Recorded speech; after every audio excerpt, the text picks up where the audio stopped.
የመዳም ቅመሞች ይሄ አየር አላህ ቅርብ ያርግላችሁ፣ ለሀገራችሁ ያብቃችሁ። ዛሬ ይዤላችሁ የመጣሁት ቪዲዮ ሄርሜላና ሩታ አስታረቁ። አንድ አመት ሙሉ ጭቅጭቅ፣ ንዝንዝ በአብርሽ ምክንያት ይሄ ሁሉ ነገር ሆነው ይሄ ሁሉ ነገር ተበጣብጠው ይሄ ሁሉ ነገር ከሆኑ በኋላ ርዝቅ ነው እርቅ አውርደዋል። ሰላም አለይኩም ወረህመቱላሂ ወበረካቱሁ። ሰላም ጤና ይስጥልኝ። በመላው ዓለም ለምትገኙ የሌላ ግሮስ ቤተሰቦች እንዴት ናቸው? ደህና ናቸው ወይ? እንግዲህ ሄርሜላና ሩታ በመታረቃቸው በጣም ደስ ብሎኛል። በነገራችን ላይ እኔ ትናንትናም ተናግሬ ነበረ፣ ካዳመጣችሁት ማለት ነው። በእርግጠኝነት አብርሃም መጀመሪያ ከሩታ ጋርና ከሄርሜላ ጋር ምንም ነገር ግንኙነት የላቸው፣ ምንም የለም። በአብርሃም ምክንያት ተገናኙ፣ በአብርሽ ምክንያት ተጣሉ፣ ተበጣበጡ። ሙሉ አንድ አመት ሙሉ ሲጠቃጨቁ ጠብ ምናምን ነበርና በአሁኑ ደግሞ አብርሃም ሁለታችሁም አልፈልግም ካለ በኋላ ሩቲና ሄርሜላ በዚህ በደመቀ ሁኔታ ታርቀዋል። በጣም ደስ ብሎኛል ለእናንተ ማለት ነው። አንዳንድ ጊዜ የሚወዱትን ሰው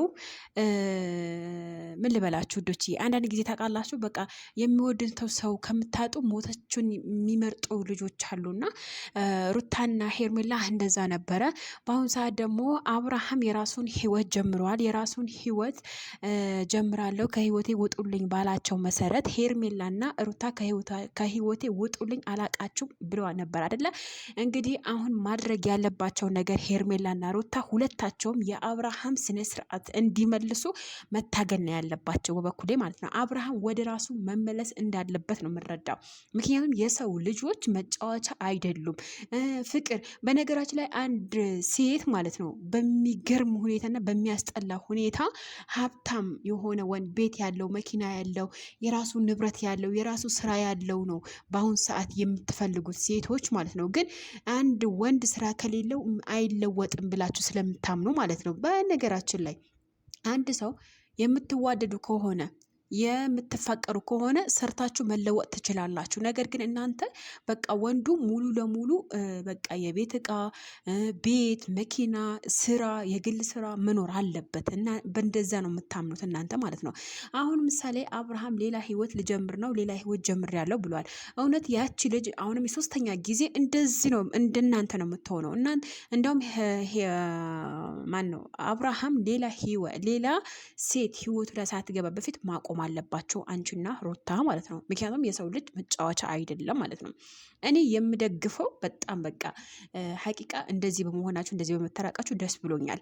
ነገር ግን ብዙዬ ሀቂቃ እኔ ቃላት የለኝም ለአንቺ ማለት ነው። እውነት ወንድምሽ ቢሆን ጥፋቱን ነገራቶቹን አንቺ ወደኋላ አልሸሸሹም። ጎበዝ ጀግና ነች፣ ትለያለች። ሀቂቃ አንድ ሰው እውነት ጥፋት ከሆነ በዛ ጥፋቱ ማመን እንዳለበት ተረዳሁኝ ማለት ነው። ትክክል ነሽ፣ ወንድምሽ ነው፣ የአብራክ ክፋይ ነው። ግን ቢሆንም አንድ ሰው በስህተቱ መልኩ በስህተቱ መቀጣት አለበት ማለት ነው። እኔ ደስ ያለኝ ነገር በቃ አንቺ ብዙዬ ሄርሜላና ሩታ በማስታረቅሽ በጣም ነው ደስ ያለኝ ሀቂቃ ማለት ነው። ሀቂቃ ከምሬ ነው የምላችሁ እና የሰው ደስታ የሚያስደስታችሁ ላይክ፣ ሰብስክራይብ ታደርጉ የትንቡሳ እንዳትሄዱ ማለት ነው። ሌላው ነገር ደግሞ ሄርሜላ እና ሩታ እውነት ካሁን በኋላ ሁለታችሁ አብራችሁ ሰርታችሁ አብርሃም ህዱ ማቆም አለባችሁ፣ ወይም አብርሃም በትክክለኛው መንገድ መቆም አለበት ብዬ ነው የማስበው እንደራሴ ማለት ነው።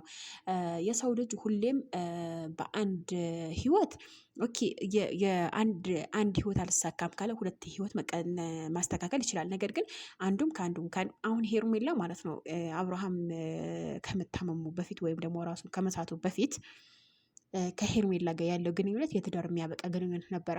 ነገር ግን ያው በዚህ ጉዳይ ተቋጨ። ገብታችሁ አይደለ? አሁን ምሳሌ በእርግጠኝነት ሶስተኛ ህይወት ወይም ሶስተኛ ነገር ከጀመረ ይሄ ልጅ ያችም ልጅ እንደሚያስለቅሳት 100% እርግጠኛ ነኝ ማለት ነው። ምክንያቱም ሩታ ያልሆነችው ሄርሜላ ያልሆነችው ሌላ ሴት ትሆናለች ብዬ አልገምትም ለአብርሃም ማለት ነው። ስለዛ ህይወቱ መቆም ያለበት አብርሃም ህይወቱ የሰው ህይወት ገብቶ አለመበጥበጥ እንዳለበት ይሰማኛል ማለት ነው። ስለዛ ማደረግ ያለበት ነገር መደረግ ነው፣ ጊዜው ሳይረፍድ በፊት። ጊዜው ከረፈደ በጣም ለመውጣት ራሱ ያዳክታል ማለት ነው። ስለዛ ጊዜው ሳይረፍድ ጊዜው ከረፈደ በኋላ ማልቀስ መቆጣት ምናምን አያስፈልግም። ብዙ ወንድምሽ ነው የመሆን ያለበት ነገር። ለአባትሽ ለእናትሽ ደውለሽ እንደዚህ እርግጠኛ ነኝ ያዩታል ይሄ ቪዲዮ። ግን እናት አባት ያለው ሰው ራሱ እናት አባት የሌለው ራሱ እንደዚህ አይሆንም። ግን ተጨማልቆ ያደገ ነው። እኛ ከዛሬ 6 ዓመት በፊት እኮ እናውቀዋለን አብርሃም ማለት ነው ምን አይነት እንዳደገ ምን አይነት በቃ ብዙ ነገር እናውቃለን። ግን ነገራቶቹ በጣም በጣም ይከብዳል። አንዳንድ ጊዜ ታውቃላችሁ ውዶችዬ፣ ሀብት ሲመጣ ብር ሲመጣ ራሱን አንቆ ነው እንትን በቃ ራሱ ነው የሚስተው። ነገር ግን ይሄ ብር የሚያልቅበት ጊዜ፣ ይሄ ጤና የሚያልቅበት ጊዜ ይመጣል ማለት ነው። ነገር ግን ያቺ በእርግዝና ሰዓት አስለቅሰታል፣ ሄርሜላን አስለቅሰታል። የሴት ልጅ እንባ ደግሞ ወድቆ አይወድቅም ባይ ነኝ። እናንተስ ምን ትላላችሁ? ኮሜንት ስር ጠብቃለሁኝ ሀሳብ አስተያየታችሁ። ወዳችኋለሁ። መልካም ቆይታ የኔ ውዶች፣ የኔ ማሮች፣ የኔ ጣፋጮች። መልካም ጊዜ